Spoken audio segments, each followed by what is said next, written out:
Hello guys, welcome back to my channel. Hope you are all doing well.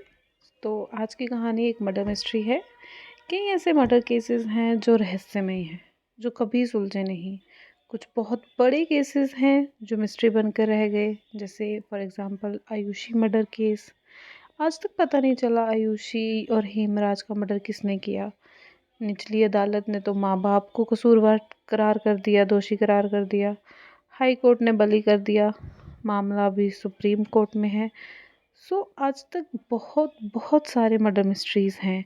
कुछ तो media के limelight में आ जाते हैं, हम लोगों तक पहुंच जाते हैं, और कुछ गुमनाम रह जाते हैं जो ना ही कभी मीडिया के लाइमलाइट में आते हैं, ना ही हम लोगों तक पहुंचते हैं, और उनका कुछ नहीं पता चलता क्या हुआ। आज की कहानी भी एक ऐसी ही मर्डर मिस्ट्री है। किसने किया, क्यों किया, किस वजह से किया, कातिल कौन था, आज तक नहीं पता चला। 32 साल हो चुके हैं इस केस को। 32 साल से अभी तक ये केस एक पहेली है। ये एक ऐसा मर्डर था जो मर्डर तो हुआ, पर इसकी किसी ने रिपोर्ट नहीं की। ना ही देखने वालों ने, ना ही घर वालों ने। जिसका कत्ल हुआ उसके घर वालों तक ने उसका रिपोर्ट नहीं किया कि ये मर्डर हुआ है। पुलिस में किसी ने रिपोर्ट नहीं किया। पुलिस तक ने भी खुद से कोई एफर्ट्स नहीं डाले कि इतने बड़े सिंगर का मर्डर हुआ है। कोई इन्वेस्टिगेशन नहीं, कोई एफर्ट्स पुलिस की तरफ से भी नहीं। कहानी पंजाब के एक सिंगर, बहुत ही मशहूर सिंगर, जिनका नाम अमर सिंह चमकीला की है। पूरी कहानी म्यूज़िक इंडस्ट्री से जुड़ी हुई है, म्यूज़िक इंडस्ट्री के अराउंड रिवॉल्व करती है। एक ऐसे सिंगर की कहानी जिसकी आवाज़ को वक्त से पहले दबा दिया गया। कहा जाता है कि अगर वो आज ज़िंदा होते तो पंजाबी म्यूज़िक एक अलग ही लेवल पर होता। कहा यह भी जाता है कि उसके गाने अफ़ीम की तरह काम करते थे। उसकी आवाज़ कानों में जाते ही नशे का काम करती थी। लोगों को उसके गाने सुन के अजीब सा नशा चढ़ता था, अफ़ीम की तरह। तभी कहते हैं कि उसके गाने काम करते थे। अमर सिंह चमकीला को अपनी ज़्यादा पॉपुलैरिटी ट्रक ड्राइवर से मिली। सभी ट्रक ड्राइवर्स, जितने ट्रक्स हैं, सब में उसकी ही कैसेट्स बजती थी, उसी के रिकॉर्ड्स बजते थे। उसके लिरिक्स, उसका म्यूज़िक नशे का काम करता था। उनको थकावट की, नींद कुछ महसूस नहीं होता था। बस उसके गाने लगाए, म्यूज़िक ऑन किया, और हज़ारों और मीलों का सफ़र यूं ही निकल जाता था। पंजाबी म्यूज़िक इंडस्ट्री में अमर सिंह चमकीला सुपर हिट। इतने हिट, इतने ज़्यादा हिट कि बाकी सिंगर्स का करियर बिल्कुल फ्लॉप। उन्हें कोई सुनना पसंद नहीं करता, उनके रिकॉर्ड्स नहीं बिक रहे। सबको सिर्फ अमर सिंह चमकीला के ही गाने सुनने हैं। इतने ज़्यादा सुपर हिट, इतना पसंद लोग उनकी आवाज़ को कर रहे थे।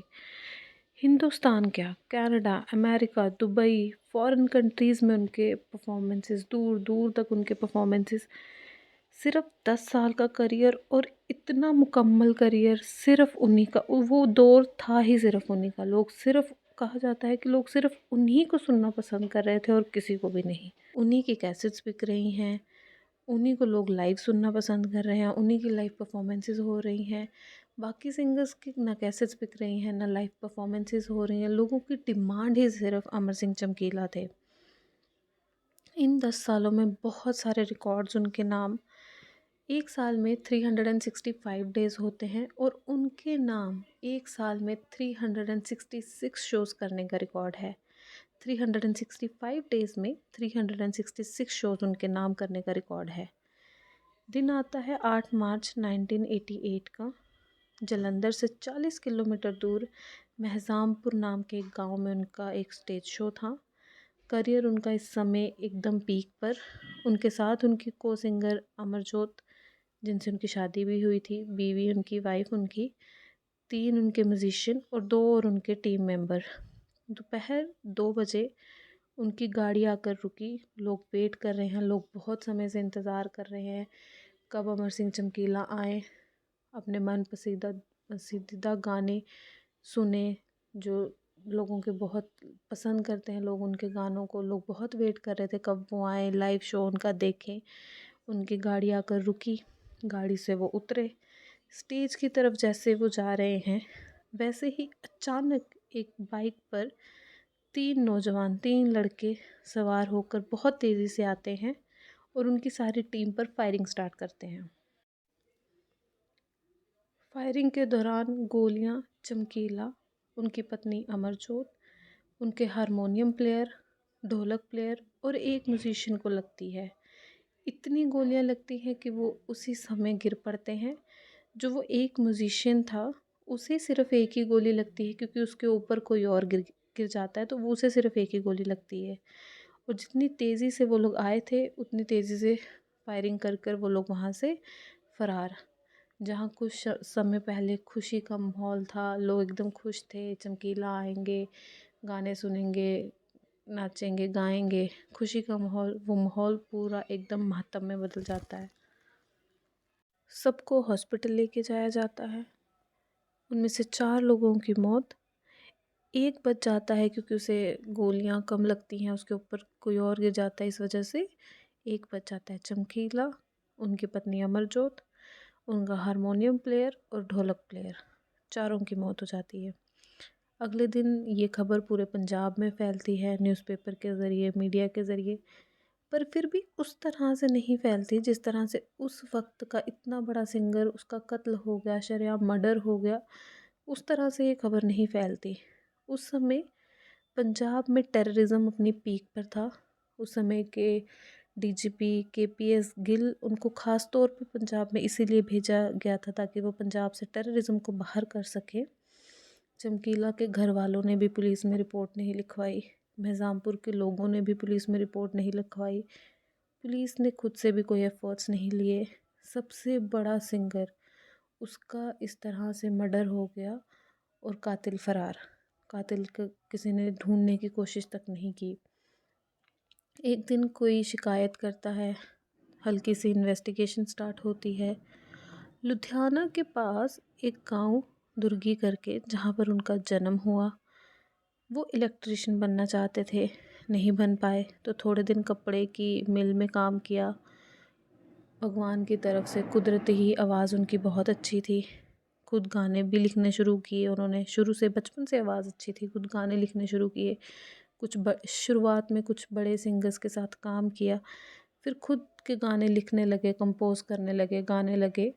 खुद का उन्होंने अपना काम स्टार्ट किया, जिसमें उन्हें बेशुमार प्यार मिला लोगों की तरफ से। फिर उन्हें एक फ़ीमेल सिंगर भी चाहिए थी अपने पास, अपने साथ, उनकी को सिंगर।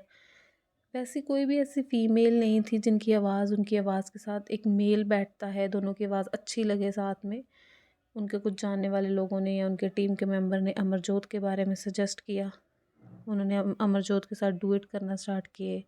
वो पहले से शादीशुदा थे, फिर भी अमरजोत से उन्होंने दूसरी शादी की। उन्हें उससे प्यार हुआ अपने सॉन्ग्स के दौरान, उन दोनों के करियर के दौरान उन्होंने उससे दूसरी शादी कर ली। अब अमरजोत जो थी वो अपर फैमिली से थी, और जो चमकीला थे वो एक दलित परिवार से आते थे। दोनों के डुएट साथ में गाने सुपर हिट, बहुत गाने उन्होंने किए, रिकॉर्डेड गाने, उनके रिकॉर्ड्स बहुत चले, और रिकॉर्ड से ज़्यादा उनके स्टेज शो ज़्यादा चलते थे।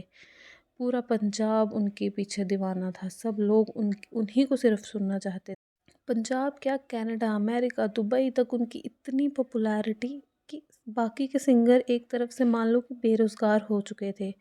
उनका काम ही नहीं था, ना ही उनके कोई गाने सुनना पसंद कर रहा था, ना ही उनके लाइव शोज़ हो रहे थे।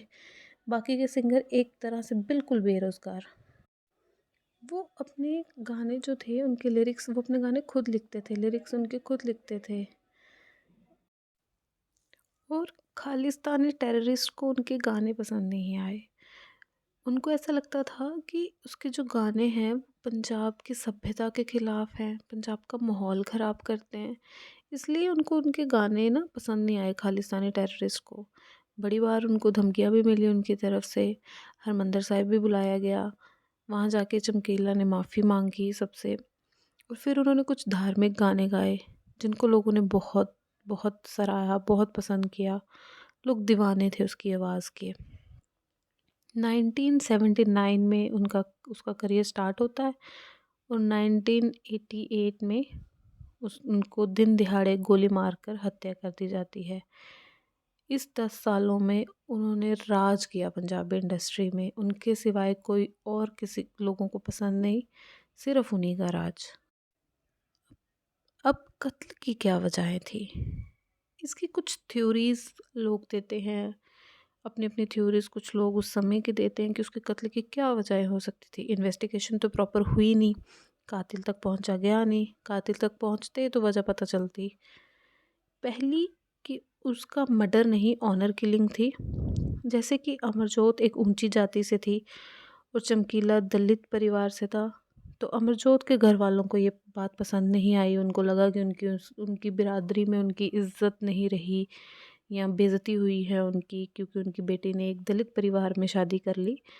तो अमरजोत के परिवार वालों ने उसकी ऑनर किलिंग करवाई। इसका भी कोई सबूत नहीं मिला, ये थ्योरी सिर्फ थ्योरी बनकर रह गई। कोई सबूत इसका आज तक मिला नहीं कि ये लगे कि हाँ ऐसा हो सकता है, ना ही उसके घर वालों से कभी पूछताछ हुई। ये एक थ्योरी थी, थ्योरी बनकर रही।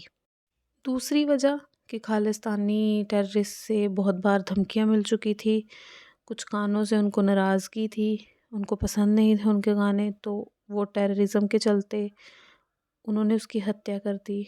ये भी एक थ्योरी। एक आदमी पे बहुत देर बाद पुलिस को शक था, पर उसके खिलाफ भी कोई सबूत नहीं मिला, ना ही पता चला कि क्यों ऐसा हो सकता है, तो उसका भी कुछ नहीं हुआ। एक वजह ये भी हो सकती थी कि जिस तरह 10 साल उन्होंने राज किया, बाकी सिंगर्स का, म्यूजिशियंस का करियर ही नहीं चला, वो बेरोज़गार एक तरह से हो गए थे।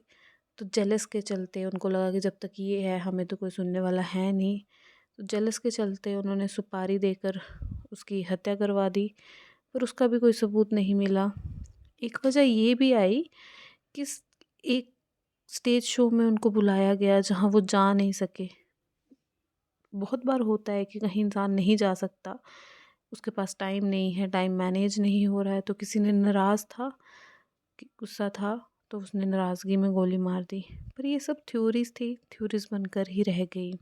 32 साल हो गए आज इस मामले को, पर कोई सबूत नहीं, कोई कातिल नहीं, कोई गवाही नहीं, कोई इन्वेस्टिगेशन नहीं। 32 साल से ये मामला ऐसे एक मर्डर मिस्ट्री बनकर रह गया। और उनको 2 फिल्मों के ऑफ़र भी आए थे, जिसमें एक एक में तो लीड हीरोइन श्रीदेवी थी। तो वो आप यहाँ से अंदाज़ा लगा सकते हैं कि वो कितने पॉपुलर होंगे उस टाइम पे।